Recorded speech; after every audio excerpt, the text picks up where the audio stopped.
तो 500-600 मीटर तक ही जो है सीमित है।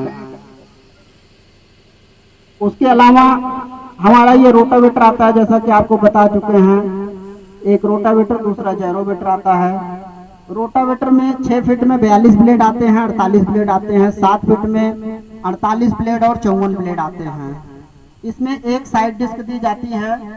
बाकी इसमें जो गियर बॉक्स होता है वो मल्टी स्पीड होता है। कभी मान लीजिए आपने ट्रैक्टर लिया है 1000 आरपीएम का, आप रोटावेटर चला रहे हैं, बाद में आपने ट्रैक्टर चेंज किया 540 आरपीएम का, यानी जो 6 झिर्री का होता है, तो आपको रोटावेटर बदलने की आवश्यकता नहीं है। पीछे की जो गियर बॉक्स लगा है, जैसे सामने आप देख सकते हैं 6-7 नट बोल्ट लगे हैं, उसमें पीछे जो है 2 गियर लगे हुए हैं, जिसको आरपीएम गियर कहते हैं।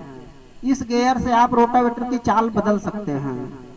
जैसे मान लीजिए कंपनी 16-19 का लगा के दे रही है, तो चाल लगभग प्राप्त होगी 242 राउंड पर मिनट, जिसको आप आरपीएम कहते हैं। कभी मान लीजिए आपका ट्रैक्टर लोड ले रहा है, तो आरपीएम आप कम कर देंगे तो ट्रैक्टर लोड नहीं लेगा। इसी तरीके से आपको रोटावेटर बदलने की जरूरत नहीं, आप गियर बदल दीजिए, आपका कार्य अच्छा हो जाएगा। उसके आगे हम चलते हैं reversible MB plough. Reversible MB plough जो है, ये किसान भाइयों को लगभग 2 साल 3 साल बाद अपनी भूमि में एक बार जरूर चला देना चाहिए। जैसे आप जानते हैं कि धीरे धीरे ट्रैक्टर बड़े ही यूज हो रहे हैं, अब छोटे ट्रैक्टर यूज नहीं हो रहे हैं, तो मिट्टी में सोइंग आ जाती है। जो हमारी पहली परत है वो कठोर हो जाती है। हमारा जो रोटावेटर है, कल्टीवेटर है, वो ज्यादा से ज्यादा 6 इंच 7 इंच ही जमीन में होता है।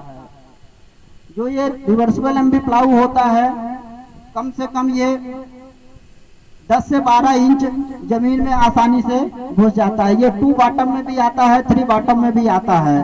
जब आप एक तरफ से जाएंगे तो ये नीचे वाला भाग कार्य करेगा, जब हम वापस आएंगे तो ये रिवर्स हो जाता है, तो ऊपर वाला फिर काम करते हुए आता है, जिससे मिट्टी लगभग समतल ही रहती है। इसमें बाद में लेजर लिफ्टर वगैरह चलाने की जरूरत नहीं पड़ती है।